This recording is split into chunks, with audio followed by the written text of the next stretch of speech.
황장수와 톡톡톡 오늘 매니제 대표를 모시고요. 문안박 연대 야권이 총선 전에 어떤 모양으로 갈 것인가에 대해서 이야기를 나눠보겠습니다. 매니제 대표 오늘 감사합니다. 네, 안녕하십니까. 예.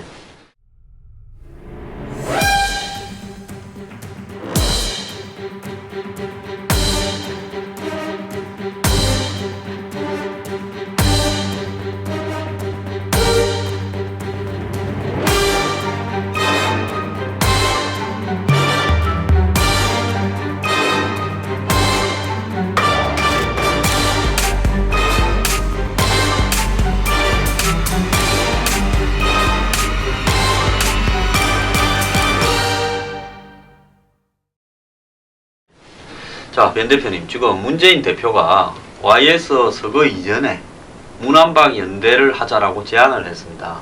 근데 선거 때문에 갑작스레 한 5일 정도 이 정치 일정이 이제 단절돼 있는데 아마 어제 오후부터 야권 내부에서 슬슬 지금 문안박 연대에 대해서 비판이나 이야기들이 나오고 있어요. 어떻게 지금 생각하십니까? 일단 먼저 YS 선거 전에 박원순 서울시장은 동의를 했죠. 예. 굉장히 웃기는 얘기인데 제가 뭐 쭉 보니까 역대 서울시장이든 이 자치단체장이 당권을 잡아서 선거를 치른 사례가 없던데 뭐 굉장히 좀 박원순 시장 입장에서 뭐 비상사태로 보는 것 같아요. 제가 볼 때 뭐 아들 경영비리 의혹과 맞물려 있는 것 같은데 어쨌든 이제 박 시장하고 문재인 대표 연대는 성립이 됐고 안철수 의원 이제 한 명이 남은 거 아닙니까? 근데 29일 정도에 뭐 입장을 밝힌다 그러는데 역시 또 특유의 이제 또 간보기를 지금 하고 있는 것 같습니다. 그럼 뭐 형식적으로는 안철수 씨만 동의가 되면 뭐 문안박 연대는 성사가 되는 거잖아요. 근데 할 것 같아요? 어떻게 보세요? 저는 안철수 의원이 낡은 진보의 청산 그리고 부패 척결을 주장을 했습니다. 그리고 그 세부적으로 들어가게 되면 지금처럼 새정년이 북한과 관련되는 문제에서 교조적으로 매달리지 말고 새로운 가치를 선포해야 되고 당 내부에서 잘못을 저지른 부패한 사람에 대해서도 예를 들자면 한명숙 씨 같은 경우에 법적으로 확인이 되면 과감하게 제명을 하고 청산해야 된다. 이런데 문재인 대표는 지금 한명숙 씨를 한마디로 권력에 의한 표적 사정이다 이렇게 보고 있는 시각이 있거든요. 이런 문제에 대해서 문재인 대표가 어떻게 하겠다라는 말을 한마디도 하지 않았고 지난번에 제시한 안철수 대표의 혁신안에 대해서 받겠다 말겠다 하나도 이야기를 안 했습니다. 안철수 전 대표는 이 혁신안을 통해서 당 내부를 정리한 다음에 자기의 혁신안 그 다음에 공천 문제를 가지고 공천 물갈이를 하자 이렇게 주장을 하고 있는데 문재인 대표가 실질적으로 안철수 의원이 주장한 정치적 내용에 대해서는 아무런 그걸 받아들여지지 않았기 때문에 안 전 대표가 문재인 대표의 주장을 받아들여서 현 단계에서 만약에 문안박 연대에 참여하게 된다면 본인 스스로가 시건한 사람이 되죠. 그래서 뭐 때문에 한번 생각해 보겠다 이렇게 이야기했는지도 이해가 안 갑니다. 아예 안 한다고 했어야 되죠. 명분상으로. 그런 이제 맥락이면 뭐 받을 것 같네요. 지금까지 뭐 안철수 의원이 걸어온 길을 보면 자신이 갖고 있는 정치적 신념이나 어떠한 진실에 대해서 자기 몸을 던지는 모습을 보여준 적이 없는데 어쩌면 뭐 문안박 연대가 제안 나올 때부터 사실 이 얘기를 하고 있어야 되거든요. 좀 내가 지금까지 얘기했던 혁신안 도대체 어떻게 되는 거냐 근데 몇 번 좀 얘기하는 것 같더니 이제 완전히 덮어버리고 잠수 모드로 가는데 그럼 뭐 얼마든지 이제 손 잡을 수 있다고 보고 현재 그럼 이 구도가 되면 어떻게 보면은 또 호남 고립론으로 이제 빠지게 되는 거죠. 지금 3명 다 이른바 PK 출신의 민주당 또 이름 바꾼다 그래가지고 또 뭐 새정치 민주당으로 그래서 저 당은 그냥 민주당으로 부르는 게 제일 나은데 셋 다 PK 후보고 호남의 이제 이른바 중진들은 또 물갈이 위협에 시달리게 되고 그러니까 결국 문안박 연대가 되더라도 이 당내의 여러 가지 문제들은 그대로 이제 남아 있게 되는 거죠. 자 이제 그 부분에서 왜 문안박만 연대할까? 박지원까지 넣어서 문안박박 연대한다든지 뭐 이렇게는 왜 안 하는 것일까? 그렇게 보면요 이게 빤합니다. 대선에 관련해서 영향력을 지금 대선 후보 지지율로 가지고 있는 사람은 야권 중에서는 문안박 서의를 하면 90%가 넘을 거예요. 나머지 사람들은 다 끌고 모아도 10%가 안 된다는 거죠.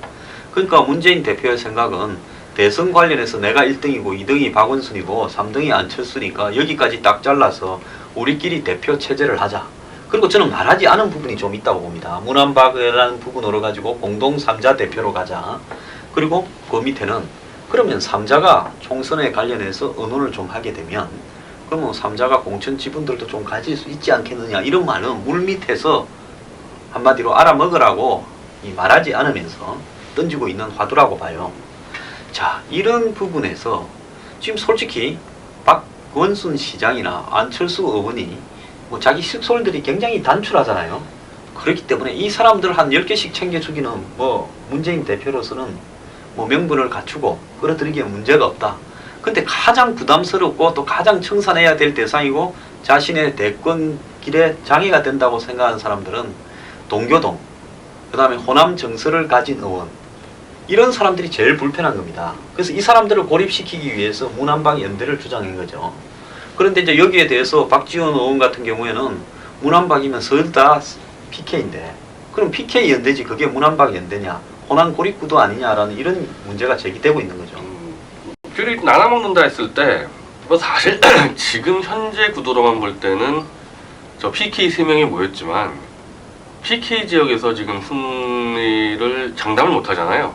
뭐 솔직히 그 3명이 다 PK에 출마해도 그 3명이 지금 살아남을까 할 정도로 이런 뭐 여당과 당 지지도가 워낙 크니까 나눠 먹기 딱 좋은 데가 호남이거든. 호남이 한 30석 되는데 그거 충분히 뭐 한 문재인 대표가 20개 먹고 5개 떼줘도 그 뭐 지금으로서는 그 사람들 볼 때는 당선 뭐 100%라고 볼 거 아닙니까? 더군다나 이제 오영식 최고위원의 행태가 좀 이상한데 오영식 최고위원 어떻게 보세요? 아주 이상한 행태를 보이는 것 같은데. 예, 저도 뭐 최근에 행보가 앞뒤가 조금 안 맞는 거 아니냐 그렇게 봅니다. 처음에는 문안박 연대가 최고위원의 동의를 안 받았다고 굉장히 비판하는 것 같더니 오늘 오전에 돌연 최고위원을 사퇴하고, 왜냐하면 이게 문안박 연대라는 게 무슨 전당대회나 무슨 중앙위원회에 의해서 지금 올라온 게 아니라 그냥 문재인 대표가 독단적으로 개인의 제안이죠. 내 그냥 PK들하고 할게 이래 버리니까, 그래도 지금 현재 최고위원은 정상적인 전당대회를 통해서 구성된 최고위원인데 이게 무력화된다는 거 아니에요? 사실 이것 때문에 이제 가장 사실은 정확하게 반발하는 게 주승용 최고위원인데 오영식 최고위원이 슬쩍 여기에 동의하는 것 같더니 오늘 사퇴를 탁 하면서 최고위원회에 치명타를 먹였죠. 근데 수도권 486들의 이 계산으로 볼 때는 그러니까 이게 모든 문제가 저는 여기서부터 시작이 된다고 봐요. 일단 저 사람들은 뭘 해도 호남 90%는 먹고 간다는 전제를 까니까 PK가 대표라든 TK가 대표라든 무조건 호남은 90%다. 그러면 수도권에 나와 있는 이 486대 계산법으로 보면 어차피 호남 90%니까 수도권에 있는 호남 사람들이 뭐 되게 지역구마다 막 20-30%씩 되지 않습니까? 그건 다 먹는다. 그러면 지도체제가 PK가 다 잡는 게 부산 경남표로 좀 잡으니까 이 계산기 두들기면은 수도권 486은 당연히 문안박 연대를 찬성할 것 같게 돼 있는데 오영식 최고위원이 이상한 행태에 보인 거는 뭐 제가 볼 땐 처음부터 이게 이 수도권 486들하고 문재인 등 친노 세력이랑 뭐 거의 같은 세력이에요. 사실은 친노가 486 이러니까 뭔가 이 작전을 짜고 들어온 게 아닌가. 그래서 오늘 뭐 그 본색이 드러났다고 보죠. 그래서 그 흔히 뭐 당내 주류 비주류 이야기하고 486은 뭐 여러 계보에 걸쳐 있다고 이야기하지만은 정치 일선에 486이 본격적으로 등장한 것은 2004년에 노무현이 전 대통령이 당선되고 난 이후 열린 우리당 체제로 이루어진 총선에서 솔직히 탄돌이라고 부르면서 노무현 탄핵 기간 동안에 이 그냥 데모판에 좀 가방 좀 들고 다니던 사람들이 어느 날 갑자기 배지를 달았지 않습니까? 국민들은 뭐 누가 누군지도 잘 모르는 사람들이, 레벨이 조금 처지는 사람들이 어느 날 국회의원 배지를 달았죠. 이 사람들을 갖다가 탄핵 덕분에 당선된 사람들이라 해서 탄돌이라고 하지 않습니까? 근데 탄돌이들과 486과 그 다음에 친노는 서로 간에 이 교집합이에요. 그래서 이 사람들은 본질적으로 노무현 체제가 있었기 때문에 탄생을 했다. 그 이전에서는요, 제가 민주당에 영입될 때 저하고 무슨 합쳐서 4인방인데 오영식, 우상호, 임종서, 이인영 이래밖에 없었습니다. 그 이전에 허인혜 정도였고요, 송영길 정도였고 몇 명 안 됐는데 대거 486이 오늘날 이 민주당이나 새정년의 중심에 들어간 거는 노무현 체제였단 말입니다. 그것도 탄핵 때문에 탄핵에 대한 반대 열풍이 불 때 그냥 개나 소나 뭐 국회의원들 분들 보고 하는 게 아니라 그만큼 아무나 국회의원 배지를 달았던 겁니다. 그렇기 때문에 이 사람들에 대해서는 친노와의 다소 서로 간에 트러블도 있고 어려움도 있었지만은 결국은 범친노의 핵심들이다라는 거죠. 그러니까 이해관계가 일치하겠죠. 노무현 체제의 사실 그 본질이 호남 90%의 몰표를 묶어두고 PK표를 가지고 이긴다는 전략이니까 그 탄도리들 등등의 이른바 수도권 486, 뭐 심지어 정세균 의원도 지금 문한방 연대를 찬성하는데 원래 전북에 연고가 있다가 종로로 옮기지 않았습니까? 예. 똑같은 손익 계산할 겁니다. 어차피 자기 호남이니까 종로에 있는 호남 민주당 지지표를 그대로 얻고 PK표 얻으면 이긴다. 결국 그 친노 체제의 본질이 그대로 확대 재생산되는 게 이제 문한방 연대라고 보는 거죠. 근데 나름 뭐 지금까지의 이 여러 가지 선거 결과로 볼 때는 충분히 이른바 민주당에 있는 이른바 주류 세력의 입장으로선 성공할 거라고 아마 보고 있을 거고, 저렇게 밀어붙이면은 오늘도 뭐 48명의 초재선 의원이 문한방 연대를 지지 성명을 냈고 뭐 원외위원장들도 내고 있는데 아마도 그러니까 안철수 변수 하나 빼고는 그대로 가는 거고, 뭐 안철수 변수라는 건 뭐 제가 볼 때 이 방송이 좀 이따 나가지만은 뭐 받지 않을까, 뭐 설마 29일날 약간 조건을 내건다 하더라도 좀 시간 끌다가 받지 않을까. 그럼 이제 그렇게 체제가 그냥 굳어져 버리는 거죠. 자, 박원순 지금 시장 같은 경우에는 사실 뭐 이 지금 새정년 내부에 자기 뿌리가 별로 없죠. 거기에다가 뭐 아들 문제라든지 뭐 고가도로 청년 수당 문제 이런 부분 때문에 그 여러 가지로 지금 공격에 집중타를 당하고 있으니까 처지가 어려우니까 당분간은 이 문재인 체제 뒤에 숨어 있을 거라고 봅니다. 그리고 문재인 대표도 이 박원순 시장에 대해서 청년 수당 같은 거 당의 총선 정책으로 채용하겠다, 그렇게 차용하겠다라고 그렇게 발표도 했지 않습니까? 결국은 그래서 박원순 시장을 끌어들여서 3명 중에 2명은 이미 묶어졌어요. 그러면 안철수 이 의원이 들어가고 안 들어가고 하는 문제에 남아있는데, 안 의원은 본인 스스로 개보라고 할 사람이 별로 안 남아있어요. 지난 대선 때 있던 사람들 다 흩어져서 갔습니다. 금태섭 씨도 지금 떠났잖아요.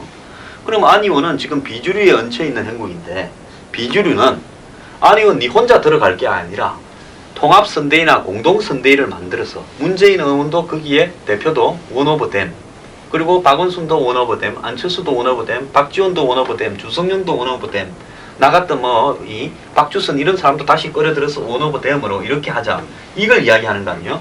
자, 3명이서 나눠 먹을 거냐, 3명 플러스 알파, 많게는 한 7, 8명, 10명까지가 나눠 먹을 거냐, 이렇게 봤을 때 많은 사람이 나눠 먹으면 n분의 1이 줄어드는데 3명이 나눠 먹으면 n분의 1이 늘어나지 않습니까? 그렇기 때문에 안철수 의원이 이번에 안 들어가면 저는 안 의원이 그래도 본인이 말했던 새정치라는 가치에, 자기가 이야기했던 이 당내 낡은 진보 청산과 부패 척결이라는 가치에 좀 충실한 사람일 거라고 봐야 되고, 만약에 여기에 들어간다면 안철수 의원도 그냥 그럭저럭 그냥 예를 들어서 공천에 집착하는 전형적인 야권 의원 중에 하나로 전락하게 되는 거겠죠. 결국 이 체제에서 가장 크게 희생당할 사람들이 이제 호남 쪽 의원들일 텐데, 문한박 체제가 이제 완전히 굳혀지면 거의 뭐 99.9% 호남 물갈이 들어가겠죠. 뭐 딴 쪽은 물갈이를 한다 해봐야 현재 당세로 뭐 셋이 합치면은 대권 지지율은 높다 하지만 겹치는 부분들이 많이 있기 때문에 여전히 당세에서는 여당은 좀 밀릴 거란 말이죠. 그럼 이제 당선이 확실한 이제 호남의 30석 의석 가지고 나눠 먹을 텐데 또 굉장히 많이 숙청을 당할 겁니다. 그래서 지금 박지원 의원이 갑자기 튀어나와서 막 길길이 뛰는데, 제가 문한박이어도 제 1순위로 박지원 씨를 갈아치우죠. 왜냐, 일단 안철수 의원이 얘기하는 그 부정부패 부분을 들어준다는 전제에서도 당연히 그럼 먼저 가장 이미 고법까지 유죄를 받은 박지원 의원이 아마 아웃될 거고, 그 이외에도 이제 상당히 많은 호남의 한 3선 4선들의 중진들, 그리고 이제 김동철 의원이라든지 뭐 황중 의원이라든지 이제 문재인 체제 반기 들었던 사람들 날리기 얼마나 좋습니까? 그래서 그런 뭐 피해 숙청들이 밀고 들어갈 텐데, 역시 여기서 이제 문제가 되는 거는 문재인이 볼 때는 저 호남에 있는 저 사람들 뭉쳐봐야 어차피 호남은 이 호남 전체가 하나로 묶여져가지고 나중에 대선 때 PK 세력으로 엎고 가는 그 전략을 동의해 줄 거라 보니까 뛰쳐나가봐야 별거 없을 거다. 사실 예전에 뭐 하나갑시도 당 만들고 뭐 한강호씨 당 만들고 다 실패했었던 전례들이 있으니까 사실 여기서 변수가 되는 건 이제 여당의 움직임이거든요. 사실 근데 여당이 어떻게 나오냐 따라 가지고 사실 문한방연대는 사실 순식간에 크게 흔들릴 수도 있는데 문재인 대표 입장에서는 김무성 대표가 저렇게 버티고 있는 한은 절대 여당이 이쪽으로 치고 들어오지 않을 거라는 확신을 갖고 있는 것 같아요. 자, 지금 그 부분에서 이제 호남 정서와 이제 여권의 대응 이 두 가지가 남아 있다고 보면 호남 정서란 게 묘해가지고요. 지금 문재인 대표가 호남의 지지율을 조사하면 5%도 안 나왔다. 호남에서 5%가 안 나온다. 이런 충격적인 어떤 내용도 있었는데 가장 중요한 부분은 뭔가 하면 그럼에도 불구하고 결국은 호남은 선거가 치루어질 때 큰 덩치의 야단에 무조건 미워하면서도 따라간 전력이 있다. 이런 부분 때문에 지금 뭐 천정배나 박주선이나 김민석 이런 박준영 지사 이런 사람들이 나가서 당을 만든다고 하고 있고 이 군소당들이 나중에 하나로 합쳐진다 하더라도 큰 흐름은 되지 못할 것이다. 이런 나름대로 확신이 좀 이 친노 진영이나 이 주류 진영에는 좀 있는 것 같아요. 그리고 안철수 의원 같은 경우에는 본인 스스로가 비주류의 수장이 됐지 탈당까지 각오한 아니면 적당히 비주류를 등에 업고 있다가 주류 측에 오히려 이 포섭 대상 상대 쪽에 붙어서 좀 떠들어야 주류 측이 또 좀 던져줄 것도 나오지 않겠습니까? 그것이 될 건지에 대해서 본인 스스로가 지금 정치적인 어떤 결단을 해가는 과정에서 제대로 자신이 어디에 속해야 될지를 아직도 모르고 있는 것 같아요. 그러면 지금 비주류 측에서는 자기의 대권 주자라든지 또 호남의 정서를 포괄할 수 있을 만한 인물이 없다. 이 부분을 노리고 이제 할 거라고 보는데 저는 조금은 다르게 보는 것이 이 천정배 의원 등을 중심으로 해서 호남당이 만들어질 때 지금 새정년에서 물갈이 대상이 되는 20, 30명의 호남 출신 의원들 중에 상당수가 자기가 잘릴 줄 알면 끝까지 가가지고 무능한 사람, 의정활동이 부실했던 사람, 부패한 사람으로 낙인 찍혀가 잘리기보다는 차라리 무소속이나 신당으로 출마해서 나서는 것이 당선 가능성이 더 높다.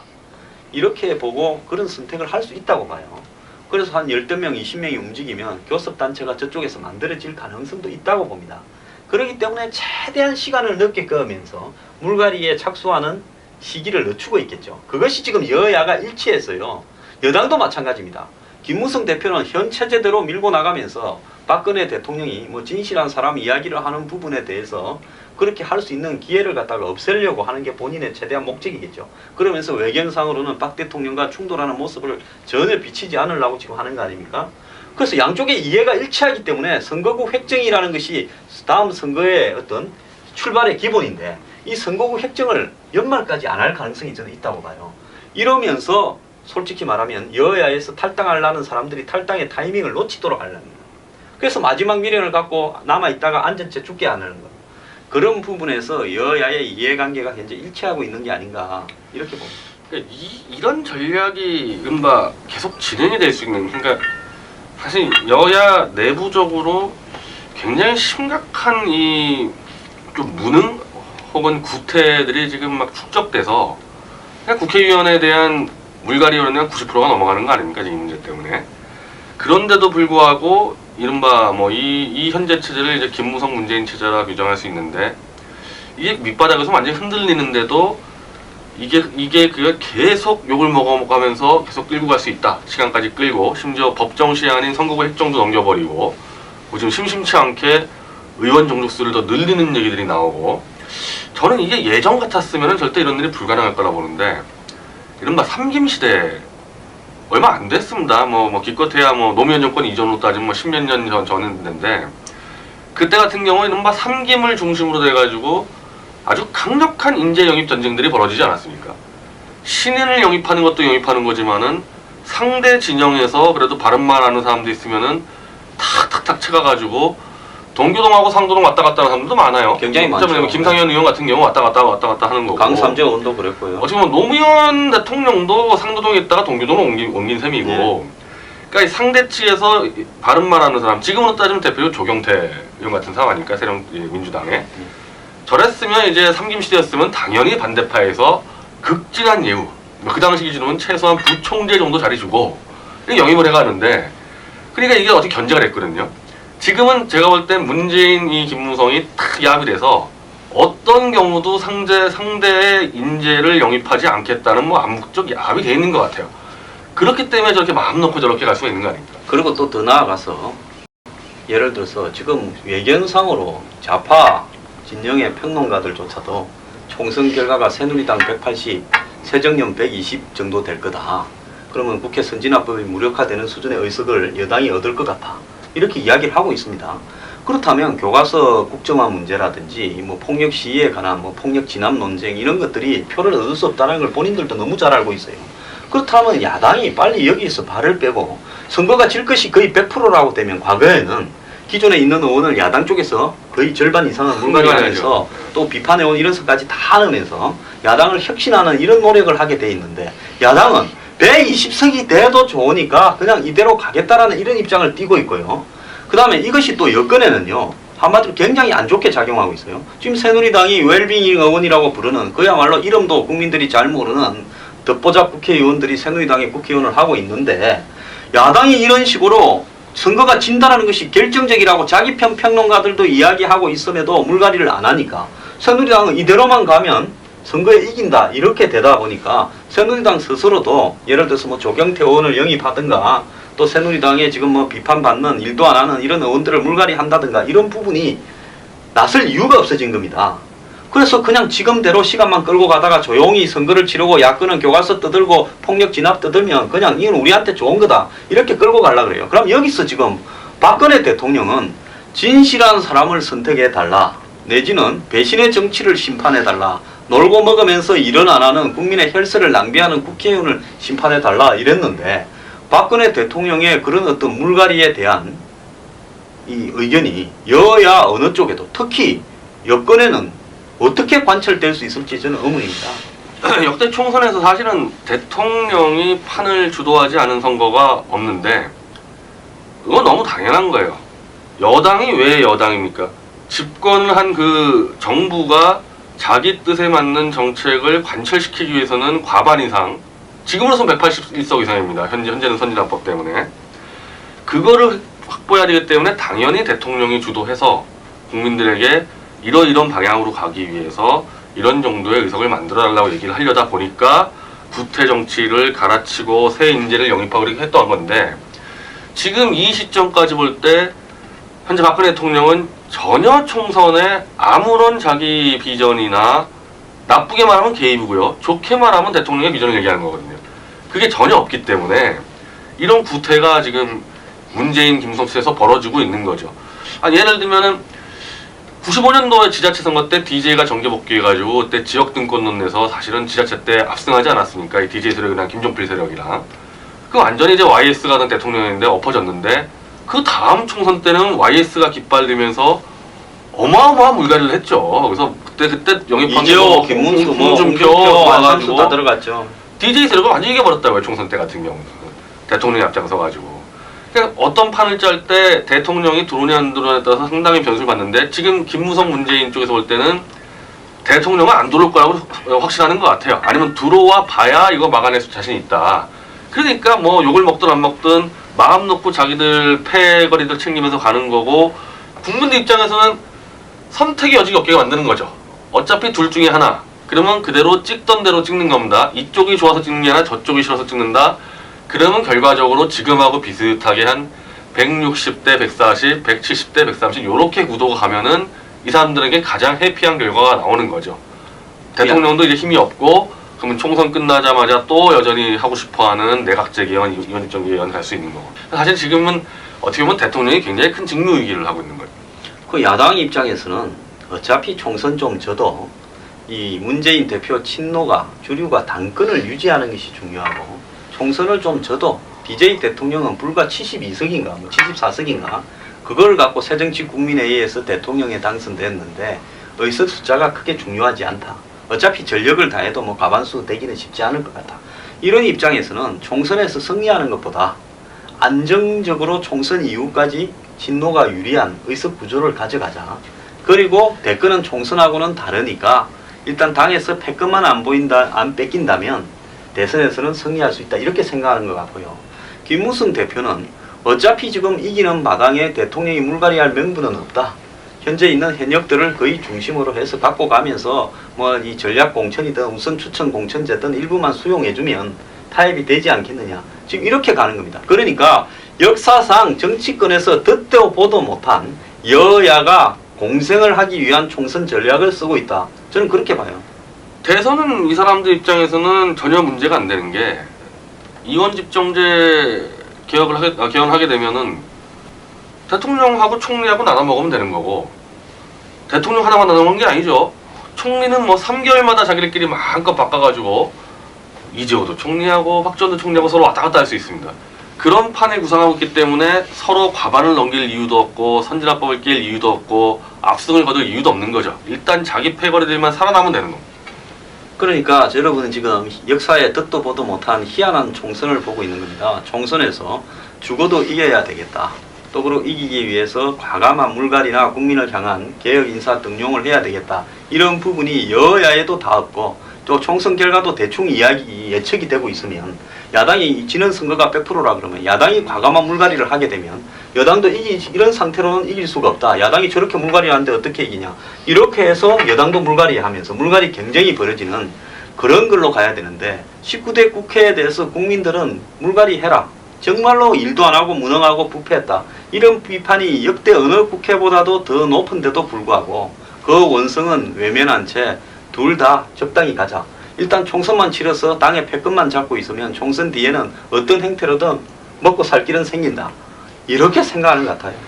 지금 이제 그 문재인당, 그러니까 민주당이나 문재인당이라는 표현이 적당한데 제가 아까 말씀드린 문재인당의 호남 물갈이는 정말 새로운 능력 있는 세력을 일으켰다는 게 아니고 저쪽 아직까지 많이 쌓여 있습니다. 이 바깥에서 계속 장외에서 머리띠 두르고 이 구호 외친 그 운동권 세력이 아직 쌓여 있기 때문에 이걸 다시 더 집어넣어줘야 되는 거거든요. 근데 거기에 이제 만만한 호남에다 다 꽂아넣기 때문에 저쪽에서 하는 호남 물갈이라는 것은 세력을 물갈이하는 게 아니라 있던 세력이 자기들이 더 해먹겠다는 물갈이란 말이죠. 그러면 지금보다 더 악화됐지 이제 변할 가능성이 없는 거고 새누리당에서의 이제 문제는 이른바 배신의 정치라고 불리는 기회주의 DNA. 그러니까 이게 지난번 총선 때 72명의 이른바 박근혜 키즈가 들어오면서 정말 절묘하게 저런 기회주의자들을 어디서 구해왔는지 정말 많이들 잘 구해왔어요. 이게 쫙 땅에 퍼졌거든요. 이 기회주의 바이러스를 그대로 가져가겠다. 개혁을 절대 할 수 없도록 해가지고. 그러면 이대로 총선 가면은 지금 19대 국회가 역대 최악이라고 다 평가받지 않습니까? 그 최악보다 좀 더 업그레이드된 최악이 나타나게 되는 거예요. 그러니까 대통령께서 진실한 사람이라고 이야기를 했는데 국민들이 어떻게 진실한 사람을 구별할 수 있겠는가. 이제 그걸로 보면 소고기 등급처럼 투뿔, 원뿔부터 해서 뭐 B 마이너, C 마이너 이런 식으로 등급이 매겨져야 진실한 사람이 될 건데 한마디로 그 판단을 갖다가 대중들이 알아서 해라 이렇게 하게 되면 할 방법이 없는 겁니다. 그렇기 때문에 예를 들어서 대통령이 국무회의에서 중대한 결단으로 그런 이야기를 했고 그런 말들이 언론에 거의 조롱거리처럼 회자됨에도 불구하고 진실한 사람을 감별하는 자격증을 부여하는 데도 없고 그러면 국민들 보고 감으로 진실한가 하지 않은가를 찾아라는 건지 그 부분이 제가 헷갈려요. 진실한 사람을 매니저 대표는 어떻게 감별할 겁니까? 아니 과거에 뭐 진실한 사람이라는 거야 속을 어떻게 보겠어요? 뱉어놓으면 말 가지고 따질 수밖에 없는 거거든요. 진실한 사람 찾으려면은 과거에 말을 계속 많이 뱉어놔서 이 웬만한 이 철판이 아니고선 말을 뒤집기 어려운 사람이 진실할 수밖에 없는 거죠. 뭐 바꿀 수 없을 정도로 많은 말을 뱉어놓은 사람들을 찾아야 되는 건데 그래서 근데 지금 뭐 박 대통령이 그런 사람들을 이제 와서 어떻게 이제 선별해서 찾았고 또 찾는다 하더라도 지금 이걸 관철시킬 수 있는 지금 수단과 방법이 있는지 참 우려되는 상황이죠. 제가 봤을 때 진실한 사람이 아니냐 기냐 하는 부분은 자 대통령이 배신의 정치를 언급했을 때 국회법 개정 문제였지 않습니까? 새누리당의 의원들 95명인가가 국회법 개정에 찬성했고 기권하거나 반대한 사람은 31명인가 밖에 안 됐습니다. TK 의원도 17명인가가 국회법 개정에 찬성을 했대요. 그렇다면 이거야말로 정말로 진실한 사람인가 아닌가를 감별하는 명확한 기준이 될 수 있고 적어도 95명 정도는 아니다. 이렇게 되는 건데 그래서 이제 저희가 이제 이 방송을 통해서 대통령께 당부드리고 싶은 것은 그냥 뭐 홧김에 말을 하셨는지 안 그러면 정말로 이 정치판 물갈이를 하라고 했으면 진실한 사람에 대한 감별 기준을 좀 더 구체적으로 국민들 앞에 던지든지 안 그러면 진실한 사람들만 따로 모아갖고 패를 새로 짜든지 안 그러면 그냥 진실한 사람이라고 이야기한 거는 홧김에 한 소리니까 있고 새누리당을 열심히 지지해 주십시오 하든지 구속적인 말씀을 하야 국민들이 좀 머리가 돌아간다 이 말입니다. 지금 그 기준 따라서 진실한 사람 이제 이른바 새누리당 당내에서는 참 이게 구별하기 어렵죠. 말을 잘 안 뱉거든요. 언제든지 딴 데로 옮길 생각들 하기 때문에 중요 사안에 대해서 입을 다물고 있기 때문에 이건 진실 감별이 불가능한 상태입니다. 이 부분에 대해서는. 베니제 대표나 전하는 말을 하도 많이 뱉어서 우리는 진실한 사람인가 아닌가는 모든 국민이 그냥 다 알 수 있을 거예요. 근데 그 사람들은 입을 많이 닫고 있다는 거 아니겠습니까? 대부분 닫고 있죠. 이제 네. 진실 감별을 당하지 않기 위해서는 입을 주로 닫고 있어야죠. 제가 볼 때 조경태 의원 정도면 그래도 뭐 한국 정치에서 진실한 사람에 속하는 범주에 있다고 보는데 새누리당은 조경태 의원을 데리고 올 생각도 없는 것 같아요. 아 이게 되게 재밌는 이것도 이제 제가 볼 때 역대 이 선거에서 거의 초유의 사태인데 양당 구조에서 저쪽 당의 이른바 주류를 비판하는 거나 아니면 이쪽하고 좀 협의가 되는 사람이 있으면은 전략적으로 그 사람을 당선을 사실상 암묵적으로 지원해 주는 게 이 정당의 방식이에요. 예를 들면 대표적으로 이제 박정희 대통령이 공화당하고 저 야당 민주당하고 붙었을 때 주로 유진산 같은 사람들 항상 살아남지 않습니까? 뭐 당시에 뭐 벚꽃을 일본말로 부르는 말로 불렀죠. 그러니까 이제 뭐 그분은 안 좋은 의미에서 갖고 났는데 어쨌든 그쪽에서 공화당에 도움이 된다 생각하니까 유진산하고 계속 뒤에서 협상도 하고 그래가지고 서로 전국구도 빼주고 뭐 지역구 양보해주면서 살려간단 말이었는데 난 뭐 조경태 의원이 유진산 같은 스타일은 아니지만 어쨌든 사실은 지금 새누당 의원들 한 20-30명보다 조경태 의원이 박근혜 정권에게 더 도움이 된 거는 사실이란 말이죠. 그건 정상적인 양당 구도면은 조경태 의원의 당선을 암묵적으로 지원해야 돼요. 왜냐하면 특히 지금 야당이 어쨌든 유력 대권 후보가 문재인인데 문재인은 얼마나 잘 공격합니까? 그럼 저런 사람은 이제 의도적으로 지원해야 되는데 최근 한 2주 전인가 김무성 대표하고 저 그의 오른팔이죠 박민식 의원이 부산에 가서 조경태 반드시 떨어뜨리겠다고 지금 공언을 했습니다. 부산에서 저기 김무성 대표나 박민식 의원이 가장 떨어뜨려야 될 사람은 문재인 의원 아닙니까? 근데 왜 조경태를 반드시 떨어뜨리겠다는 이건 정치적 도의도 없는 거고 전략도 없는 거고 근데 대통령에 대한 예의도 아니에요. 제가 볼 때 조경태 의원이 만약에 새누리당으로 영입이 되어가지고 예를 들어서 출마하게 된다면 조경태를 위주로 해서 중심으로 해서 그 조경태만 바꿀 거냐 그 옆에 다 좀 바꿔야 된다 이런 물갈이론이 확산시키게 되는 그런 계기의 중심에 조경태가 있을까봐 두려워서요. 부산이나 뭐 이 PK, TK의 국회의원 자리는 솔직히 대부분 빗자루만 꼽아도 당선이 되는 그런 좋은 자리인데 좋은 자리에는 뭐 오고 가는 또 이런 또 인사도 있지 않겠습니까? 인사라 했습니다. 시비 걸지 마세요. 그런 걸로 생각을 한다면 예를 들어서 조경태를 갖다 까봤다가 이왕 뭐 이렇게 바꾸는 김에 조금 다 이렇게 주변에 좀 같이 쓸자 해서 쓸려갈까봐 있는 사람 또 해먹기 전략에 방해가 될까봐 안 하겠죠. 일단 지금 조경태 의원의 파괴력이라는 거는 기존의 이른바 자기 지역구를 비롯한 전국적으로 조경태 의원의 바른 말을 워낙 자주 오래 해왔기 때문에 그 팬층이 있어요. 지지 정당과 관계없이. 근데 이런 사람이 현재 당세가 강한 새누리당으로 넘어오게 되면은 새누리당의 지지층에 또 강력한 지지를 받게 되거든요. 그럼 지금까지 이 드론 누워 있고 말 닫고 있고 눈치 보고 있고 줄 서 있고 이런 사람들이 다수인 새누리당에서 이게 굉장히 큰 이제 자극과 어떻게 좀 신선한 흐름을 만들 수 있기 때문에 제가 볼 때 조경태 의원이 새누리당으로 넘어오는 순간에 이른바 김무성 문재인 체제가 크게 흔들릴 가능성이 있고 그런 것도 이제 잘 간파하죠. 저런 사람들이 변화의 동력을 잘 간파합니다. 그래서 어떻게 막는지를 정확히 알고 있거든요.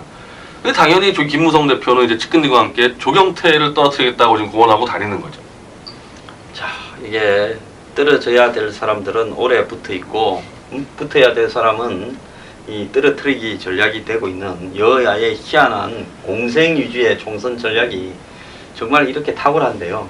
얼마 전에는 뭐 예를 들어서 문재인, 김무성 대표 간에 무슨 YS 상가에 앉아서 서로가 적자를 갖다가 팔고 있다고 싸우기도 하더니만 또 그분들 싸우는 거는 다 가식인 것 같아요. 아니 뭐 서로 이제 뭐 어떤 뭐 우리가 아무리 뭐 이권 가지고 야합을 하더라도 100원 가지고 90원 가지고 싸움 날 수도 있는 거거든요. 근데 그 사람들은 이제 그런 식으로 이제 끌면서 지금도 그 얘기 아니에요. 선거구 그 획정 문제도 약간의 이권 차이 가지고 지금 계속 시간 끌면서 싸우면서 시간 끄는 거 자체가 또 둘의 이득을 보장해 주지 않습니까? 그러니까 지금 이대로 가면 참 제가 좀 답답한 부분이 조경태 의원의 부사니까 그렇지고 사실 지금 저 문재인 당에서 그래도 제대로 된 발언하는 사람들은 되게 호남 쪽 의원들이 많거든요. 아까 말한 김동철 의원이나 뭐 황종우 의원이나 이런 사람들인데 이분들이 지금 다 나가 떨어질 판이거든요. 그러니까 양 당에서 그나마 최악의 19대 국회에서 그래도 괜찮은 사람들이 떨어질 가능성이 점점 높아지는 체제로 간다는 거죠. 이 경제학의 그레시암의 법칙에 악화가 양화를 구축한다. 그러니까 옛날에 보면 처음에 순수한 금화나 은화가 있었는데요. 이 집권자가 딱 볼 때 이 금화나 은화 하려면 그만큼의 금이나 은이 나와야 되는데 금이나 은이 나오는 양은 한정되어 있으니까 금에다가 금괴 아닌 뭐 구리를 좀 섞는다든지 은에다가 납을 좀 섞는다든지 이래가지고 하다 보니까 금화, 은화 1개 만들 걸로 5개를 만들고 5개는 안 들다 보니까 이왕이면 10개 만들자. 이래가지고 악화가 이렇게 시중에 퍼지면서 실제로 순금이나 순은으로 만든 금화나 은화는 다 사라지게 되었습니다. 왜? 내가 바보냐 이거 쓰니 내 집에 가서 녹여가지고 금화, 은화 한 10개쯤 만들어서 쓰겠다 이래 되는 거 아니겠습니까?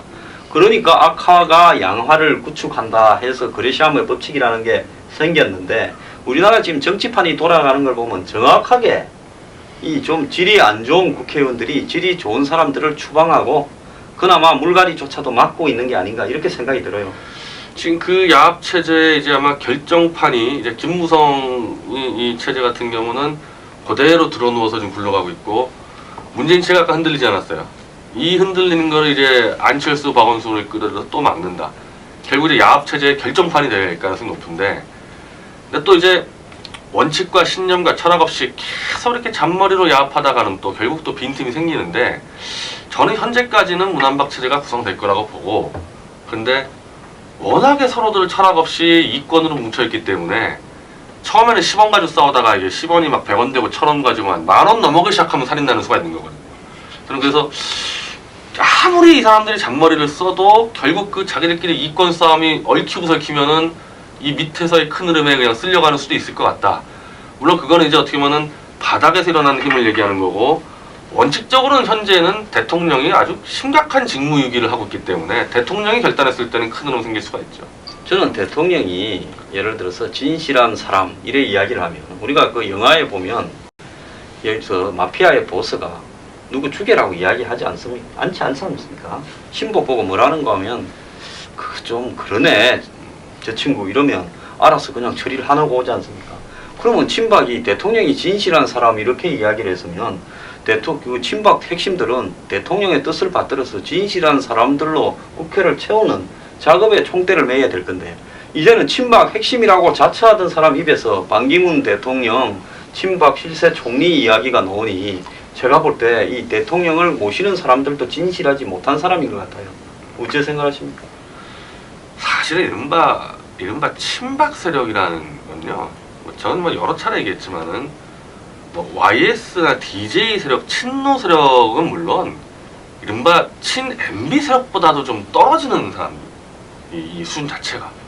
그러면 수준이 좀 국회에서 떨어지는 사람들이 모여가지고 친박이라고 자처하고 있는 겁니까? 왜 그러냐면 다른 세력 같은 경우는 예를 들면 뭐 YG 문제는 좀 빼고 이명박 세력이라 했을 때 이명박 대통령 자체가 워낙 인기가 없는 대통령을 가다가 그러니까 독자 생존을 해왔던 사람들이랍니다. 중반 넘어. 자생력이 있다 이거죠. 그러니까 어떤 식으로든 혼자서 살아남습니다 자기 스스로. 근데 친박 세력이라는 게 뭐 하던 사람들입니다. 한 최소한 10년 동안 박근혜 대통령 개인 인기를 주위에서 관리만 했던 세력이거든요. 뭘 개혁의 깃발을 들 필요도 없었고 권력 투쟁도조차 할 필요도 없었거든요. 그냥 가장 무능하고 가장 철학이 없고 이제 그게 친박 세력이니까 이게 이제 대통령이 가장 한심할 거예요. 그게 한심하니까 계속 나와서 배신감을 토로하는데 언제까지 배신감만 토로하고 있을 건가? 이제는 이제 전 상당한 책임이 있다고 봐요. 그러니까 이 친박 세력을 끌고 온 것도 그렇고 그 배신당했다는 그 박근혜 키드 72명도 어쨌든 박 대통령이 비대위원장 때 자기가 책임하에 당선시킨 사람들 아닙니까? 이제는 총선 내 정말 국가 전체의 방향을 위해서 국민들에게 동의를 구하고 깃발을 들고 나서야 되고 이번 기회를 놓쳤을 때는 지금 유일하게 여당에서 박근혜 대통령한테 엎드려 있는 척이라도 하는 이유는 총선 때문에 그런데 총선 끝나면 다음날부터 엎드려 있는 척도 안 하죠. 뭐하러 엎드려 있는 척 하겠어요. 그러니까 변 대표 논리대로 이야기하자면 총선이 끝난 개표가 끝난 다음날 아침에는 국회에 진실한 사람이 한 명도 안 남게 돼 있죠. 지금 이대로 가면은. 예. 원래 그 빌딩 그 큰 빌딩에 보면 원래 관리원이 제일 편하지 않습니까? 뭐 주인 비위만 맞추면 잘릴 염려도 없고 뭐 그냥 하루하루 와서 한 바퀴씩 돌아보면 되는데 나중에 보면 이 사람이 뭐 주차비도 대신 좀 챙기기도 하고 뭐 빌딩에서 요것저것 좀 빼먹기도 하고 이러는데 이제는 보니까 진실한 사람이 누군지 친박부터 좀 한번 봐야 될 상황인데 대통령은 화두만 던져 놓으시고 국민들을 머리 아프게 합니다. 대통령이 말한 진실한 사람들 국민들이 어떻게 이렇게 가려야 될지 좀 추가적인 화두를 던지든지 안 그러면 홧김에 던졌으니까 잊으시오라고 하든지 좀 하셔야 될 게 아니냐 생각이 드는데 오늘 그 마치면서 뭐 또 추가적으로 하실 말씀? 대통령이 이렇게 보시면 되는데 같은 역사적으로 다 기록이 남아있는 거 아닙니까? 상도동이나 동교동 세력들이 그래도 꽤나 오랫동안 이 한국 정치를 주도했던 이유는 이른바 보스 정치지만 끊임없이 신인재를 영입을 하고 남의 진영에서 인재 스카우트 해오고 그리고 그 밑에 있는 참모들이 그 역할은 충실히 했다는 겁니다. 그럼 대통령이 이렇게 생각하면 돼요. 진실한 사람을 구하자 얘기했는데 그러면 친박 핵심들이 지금 이 시간에 뭐 하고 있어야 됩니까? 전국을 돌아다니고 상대 진영을 넘나들면서 진짜 진실하게 살아온 사람들, 정치적인 있는 사람들을 구하러 다녀야 되는데 안 돌아다니죠 지금. 확실하죠. 예. 그러면 전체가 다 간신배란 얘기죠. 지금 그걸 확인해야 돼요. 박근혜 대통령이 신뢰하는 친박 세력들 하나하나 불러서 너 인재영이 뭐하러 다니냐. 그거 확인하면은 바로 드러날 겁니다. 자, 이 진실한 사람들이 과연 20대 국회에 들어가느냐 못 들어가느냐 이제 여야의 담합에 의해서 여야당이 자정적으로 정화가 되어서 이렇게 될 가능성은 없습니다. 이제 오직 그 힘이 어디서 나와야 되는가는 오늘 저희들 토론에서 나온 거니까요. 그 답을 기다리겠습니다. 오늘 감사합니다.